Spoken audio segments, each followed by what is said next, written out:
Noon, si Ramon ay isang pulubi lang sa kalsada. Araw-araw, nakaupo siya sa bangketa, umaasa sa bari ang mga taong dumadaan.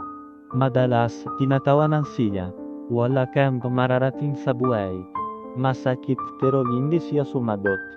Sa halip, nandarap siya. Isang araw, may nagtapon 5 libro sa basurahan. Pinuloti yung ni Ramon. Araw at gabi, binasa niya iyon. Natuto siya tungkol sa negosyo. Unti-unti, nagbenta siyang tubig sa kalsada. Hanggang lumaki. Naging maliit na tindahan. Hanggang naging kumpanya. Lumipas ang maraming taon. Bumalik siya sa lugar kung saan siya dating pulubi. Pero ngayon, nakasuot na siya. May sarili ng kotse. At siya nandito.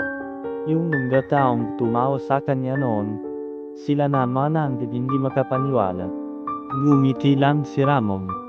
Dahil alam niya, hindi kailangan ang kahirapan.